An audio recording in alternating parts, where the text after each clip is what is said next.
99 TV భక్తి ప్రేక్షకులకు నమస్కారం. భక్తి ఛానల్కు స్వాగతం. ఈరోజు మనం ఈ పాటకు రాగం ఏమిటి అనే కార్యక్రమంలో మనం ఉన్నాం. అయితే పాట పుట్టుక గురించి నేను ప్రతి ఎపిసోడ్లో చెప్తున్నాను. పాట పుట్టుక గురించి చెప్పొద్దు సార్ మీరు ప్రతి దాంట్లో ఎందుకు చెప్పడం అని కొంతమంది మిత్రులు నాకు కామెంట్ పెట్టారు. అయితే ఒక విషయంలో నన్ను మీరు క్షమించాలి. ఎందుకంటే మీరు రెగ్యులర్గా చూస్తున్నారు, మీకు పాట గురించి తెలుసు, మళ్ళీ అదే ఎందుకు చెప్తారు అని మీరు అనుకోవచ్చు. కానీ కొత్త వాళ్ళు చూస్తారు కదా, కొత్త వాళ్ళు చూసినప్పుడు ఈ పాట ఎలా పుట్టింది అనేది వాళ్ళకు కూడా తెలియాలి కదా. అంచేత పాట ఎలా పుట్టింది అనేటటువంటి ఆ విషయాన్ని చెప్పాలి అంటే మరి నేను పాట పుట్టుక గురించి చెప్పక తప్పదు. అన్యదా భావించవద్దు. మీరు ప్రతి ఎపిసోడ్లో నేను ఇది చెప్పడం వల్ల కొత్తగా చూసే వాళ్ళకి తెలుస్తుంది. సరే, ఇక పాట ఎలా పుట్టింది అనేది మనం గత ఎపిసోడ్లో కూడా చెప్పుకున్నాం. ఈ ఎపిసోడ్లో కూడా నేను వివరిస్తాను. అసలు పాట పుట్టడం అనేది పల్లెసీమల్లో పుట్టింది.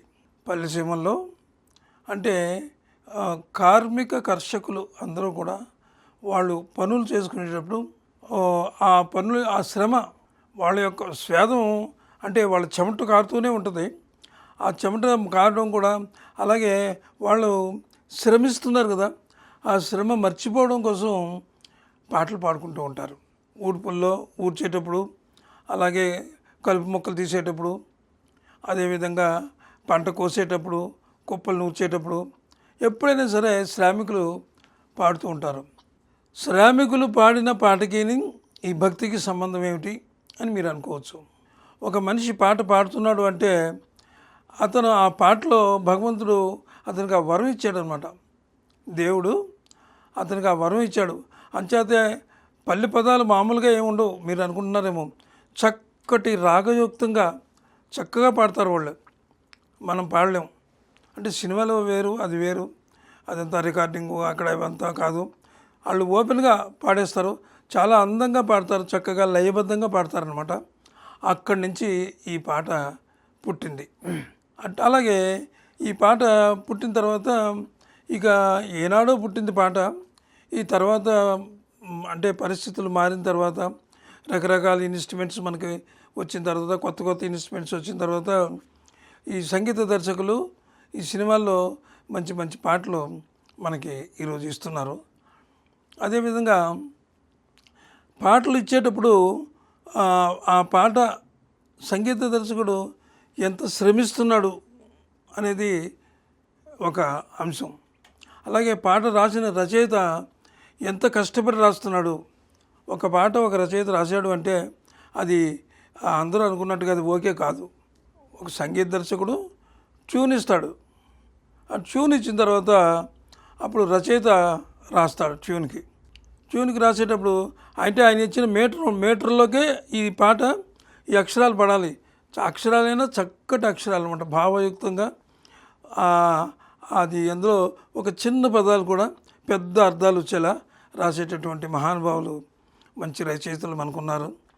అంచేత ఆ పాటను వాళ్ళు అంటే ఇప్పుడు నేను చెప్పేది ఏమిటంటే, ఇంతకు ముందు రోజుల్లో అయితే స్వర్ణయుగం అన్నట్టు రోజుల్లో అయితే పాట రాసి ఇచ్చేసేవారు. ఎవరు? రచయిత.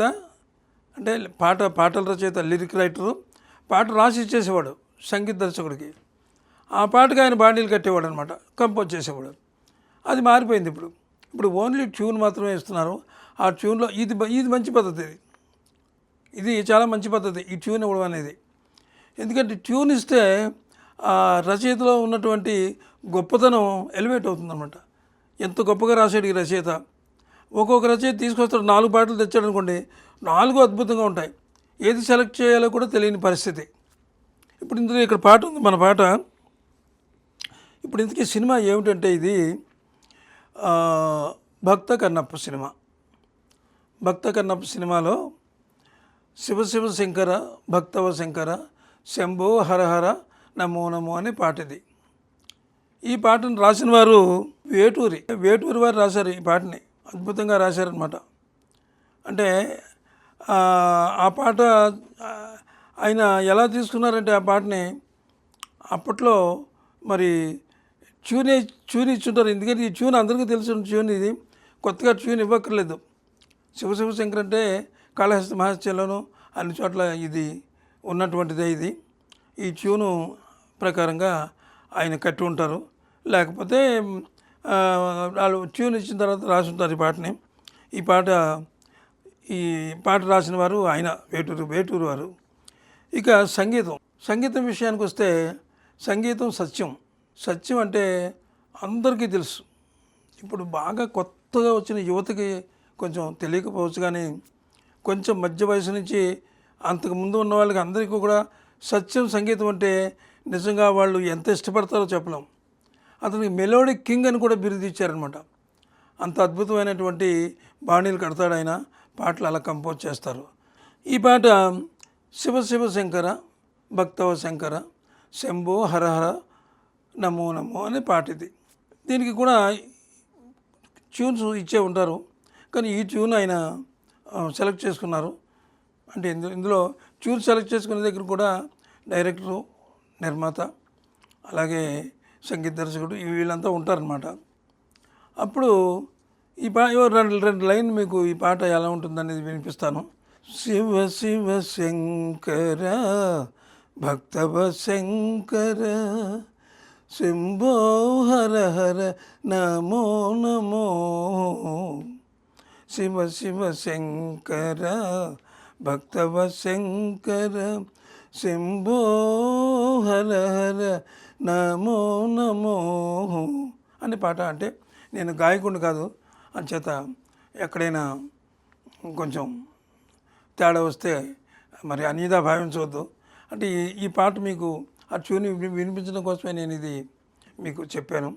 సరే, ఇక మన పాట విషయంలో సంగీత దర్శకుడు దీనికి ఏ రాగం వాడాడు అనేది మనకి ఇప్పుడు ఈ పాట ఏ రాగంలో చేశారు అనేది మన కాన్సెప్టు, మన ప్రోగ్రాం కూడా అదే. అయితే ఈ సినిమా కృష్ణరాజు గారి సినిమా. ఇది గోపీకృష్ణ మూవీస్ అని ఆయన సొంత బ్యానర్ అనమాట. ఇది నిజంగా కృష్ణరాజు గారు ఈ సినిమాలో ఆయన నటన అద్భుతం అనమాట. ఆయన పాత్రలో లీనమైపోయారనమాట. తిన్నటి పాత్రలో ఆయన లీనమైపోయాడు అనమాట. ఆయనకు సరిజోడిగా వాణిశ్రీ, ఆమె కూడా ఆయన డైలాగ్స్ కానీ లేకపోతే పాటలకు కానీ ఆమె ఇచ్చే రియాక్షను అద్భుతం అనమాట.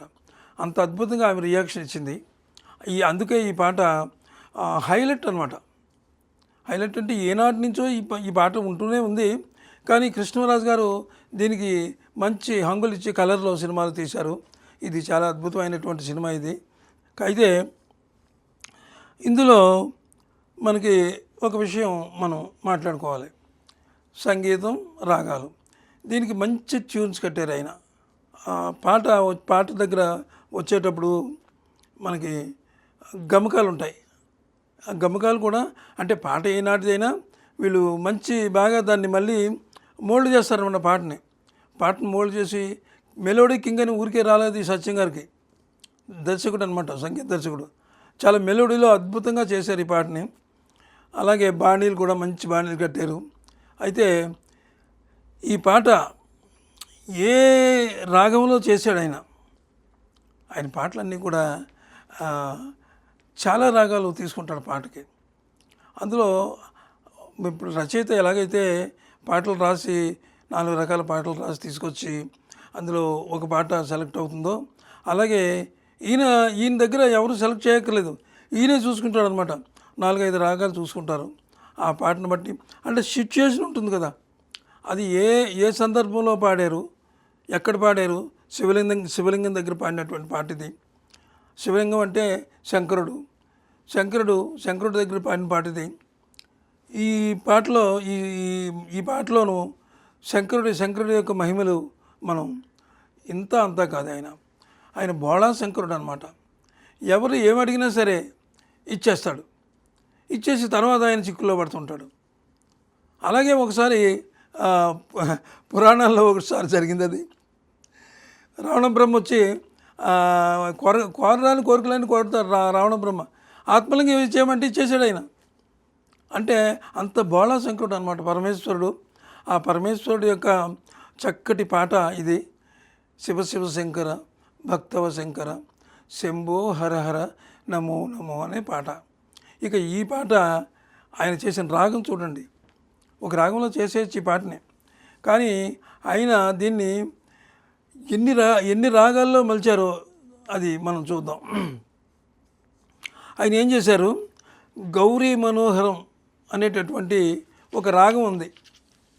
గౌరీ మనోహరం అని అంటే మనోహరం కాదు, అంత మనోహరంగా ఉంటుంది. కేవలం మనోహరమే కాదు, గౌరీ మనోహరం అనేది ఒక రాగం. అది ఆ రాగాన్ని తీసుకొచ్చి మళ్ళీ శుద్ధ దైవతం కూడా కలిసింది అందులో.